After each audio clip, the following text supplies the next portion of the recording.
Yes, the country in Africa that impressed me the most with its progressiveness was Ghana.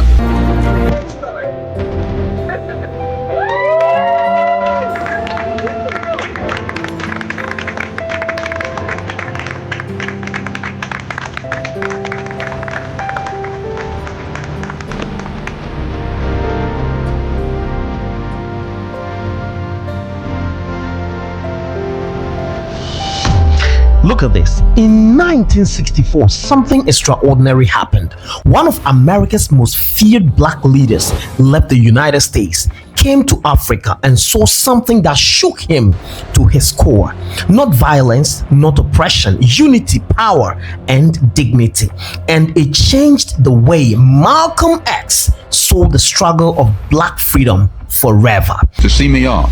And it was an act actually to show that not only they, but their governments and their people were interested in the Afro-American struggle for freedom. Hold on a little bit and stay with me as we dive deep into this mind-blowing conversation, because what you are going to hear is going to change the narratives of everything you have ever heard.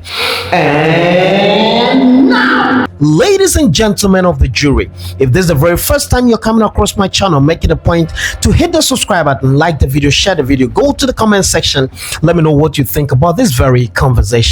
To my first timers and my loyal viewers, I say thank you, but make it a point to join the growing movement. And to my amazing subscribers, I say thank you so much. I can't thank you enough. Now let's get straight into this interesting conversation.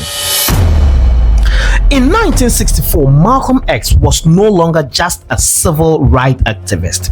He was evolving into something bigger, a global revolutionary. After breaking away from the Nation of Islam, he set out a journey across Africa and the Middle East.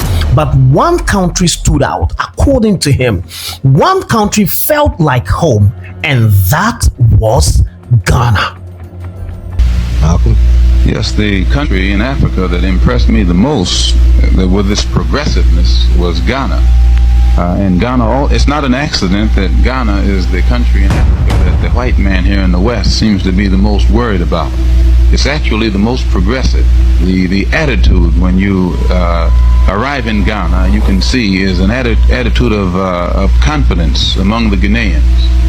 And while I was there, I had an opportunity to speak at the University of Accra in Legon, outside of Ghana, and also at the Kwame Nkrumah Ideological Institute in Winneba, which is a little farther away from Accra. Also, I had a chance to speak before the Ghanaian members of parliament, and also to President Nkrumah himself. And in each of these occasions, most of my time was spent describing the true plight of the black people in this country and the hypocrisy of the American government in dealing with the problem, and the inability of the American government to really and truly deal with this problem. And while I was in Ghana, since Ghana is actually the one country in Africa where you have where everyone is headquartered, and I had an opportunity, I believe, to speak to around 15 different ambassadors from different countries, and on nothing but the race problem in this country, and why these countries have been so silent on it at the governmental level, while at the same time they're so vocal on the situation that exists in South Africa and Angola. The defense minister of Ghana, Kofi Bako, gave a dinner in my honor, at which I had an opportunity to meet most of the African, the very prominent and influential African leaders. And I might add, to show you what a down-to-earth this particular man is, he's the counterpart of that country, of McNamara in this country. And in the car that I was leaving his home in stalled, and this man is so down to earth, he got out and pushed it. He was pushing our car to try and help us get it started. And I very much doubt if you find very many people in other countries of his particular position who would do the same thing. Yet at the same time, you hear all of this propaganda in America about the type of government that the Ghanaians have over them. When you go there, you find that all of them make you relax. They're down-to-earth persons. They're not what you call a dictate. They don't throw their weight around. But at the same time that they don't throw their weight around, they let you know that they're confident in their ability to guide their country in the right direction and in a direction that of most benefit to the Ghanaian people. I was given also dinners. There were dinners given in my honor also by the Nigerian ambassador, the Chinese ambassador, the Cuban ambassador, and the Algerian ambassador. And one thing I noticed about the Chinese ambassador, and I don't mean Chiang Kai-shek's man, this is the man who represents 800 million Chinese. I had tea at his home with his wife and his family, and later the next day he gave a dinner in my honor at the Chinese embassy, to which other ambassadors were invited. And one of the things that impressed me about this man was he had a working knowledge of practically everything involving race affairs in this country. He could tell me the leader of the struggle in Danville, Virginia, whose name I don't know. He could tell me the names of Negro leaders at the local level across the country. They were right at his fingertips, which shows he was studying the race problem in this country closer than many of the Negro leaders in this country have studied it. And the man impressed me with his knowledge and his sincerity, and he didn't fail to remind me that his head of state, Mao Zedong, was one of the first, if not the only, head of state who outright openly, in a language not cloaked in diplomacy, threw his weight and the weight of 800 million Chinese behind the black people in this country in our struggle for freedom. But at the time that he did it, he was rebuked by the so-called Negro so-called leaders. So I took the opportunity to point out to the ambassador that he just sent his letter of moral support to the wrong leader, because there are other black people in this country who are not so dumb that they don't realize the old African saying that the enemy of my enemy is my friend. And when the Negro leadership in this country realizes that, they'll be able to devise more tactics and wiser strategy in dealing with an enemy, because we are up against a very brutal enemy.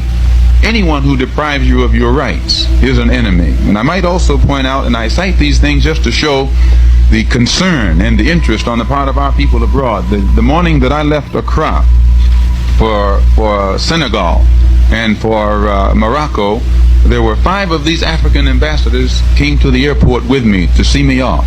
And it was an act actually to show that not only they, but their governments and their people were interested in the Afro-American struggle for freedom.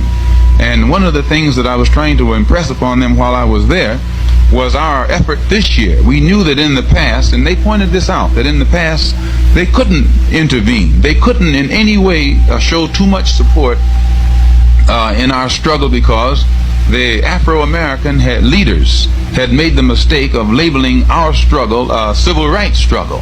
And as long as it was labeled a civil rights struggle, it was a domestic issue which came under the jurisdiction of the United States government, and no outside power could intervene. So we impressed upon them, I tried to impress upon them, that the Afro-American leaders, the various groups this year, were going to get together and take the label, civil rights label, off our struggle and shift it to the level of human rights. And once it is at the level of human rights, instead of it being a domestic or national issue, it becomes an international issue.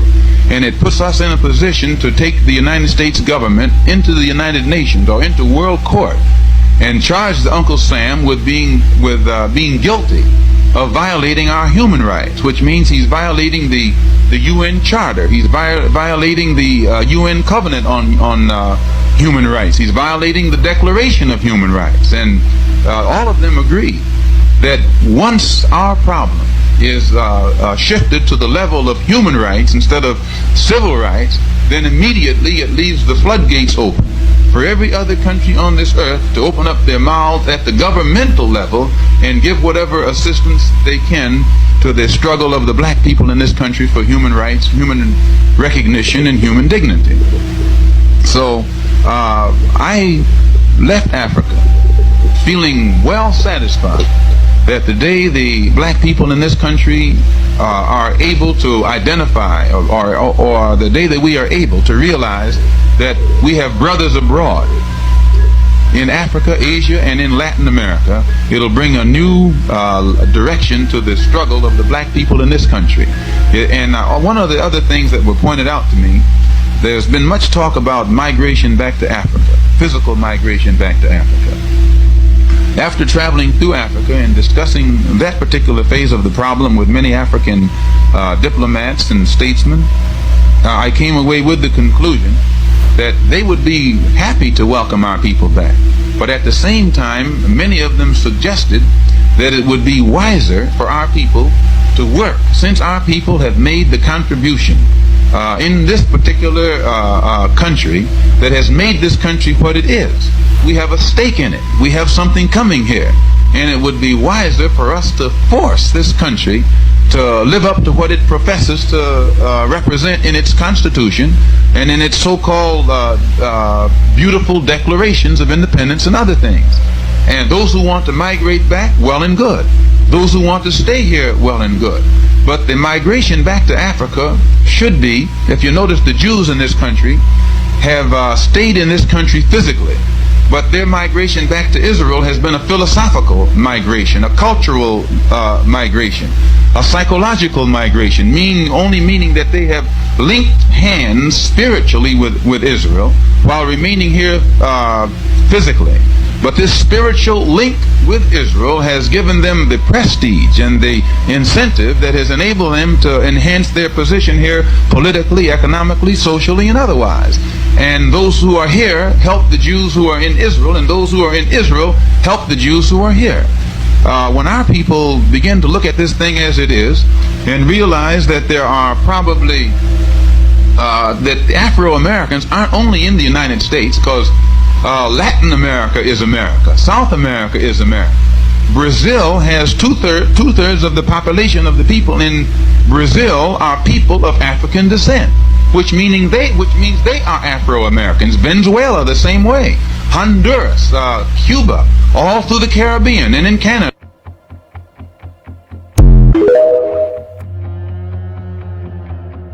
Four men from the Malcolm X Liberation Institute in Ghana, along with an artist, came together to plan erecting a statue honoring Malcolm X. The artist's name is Dr. Theophilus Kwesi Mensah, and his studio is in Winneba, and that is where the statue was revealed to honor Malcolm X on his 100th birthday. If we don't like this, you're in trouble.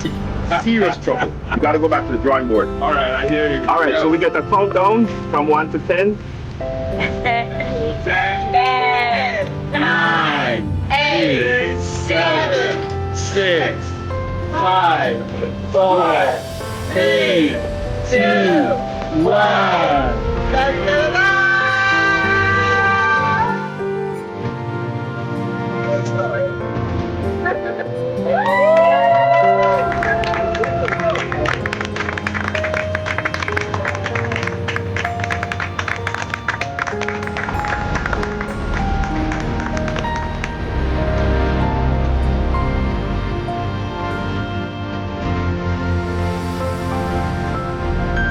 So note this, when Malcolm X arrived in Ghana, he didn't just visit, he connected.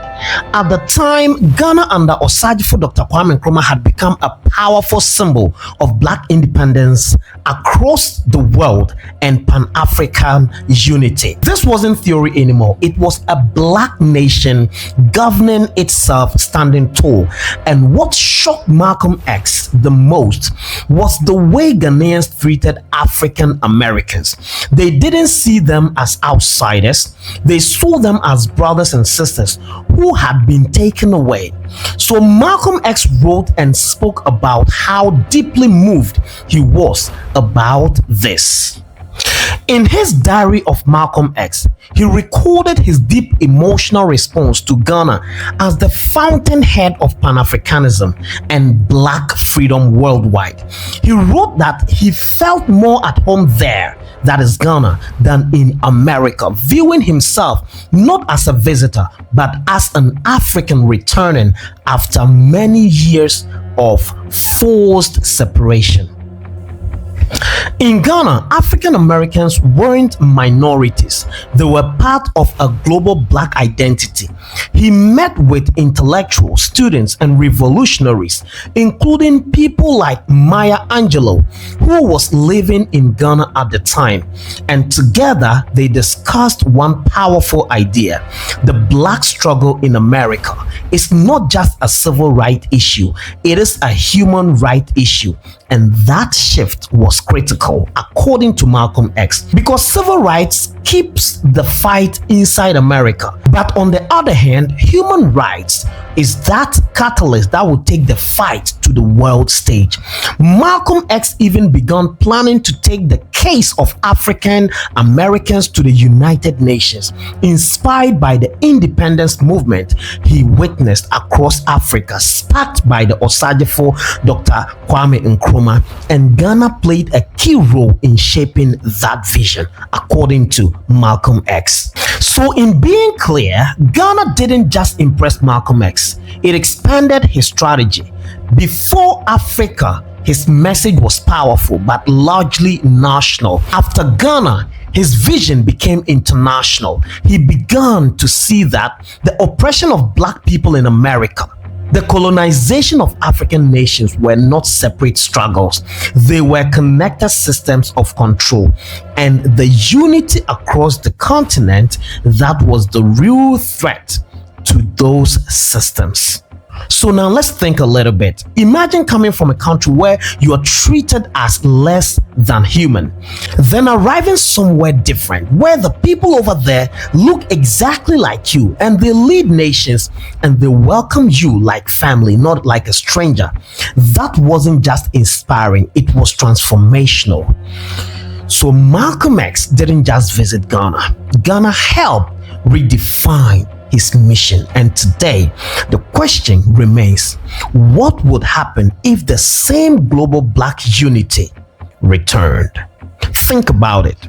Black Americans, the African diaspora, and the Africans in Africa. Thank you so much for joining me in this episode. I really appreciate you. But make it a point to join the growing movement. Hit the subscribe button, like the video, share the video. Go to the comment section. Let me know what you think about this very conversation. I've said this, that the story of Africa is being rewritten, and don't let us write it without you. This was Inside Studios Network, and I'm gone.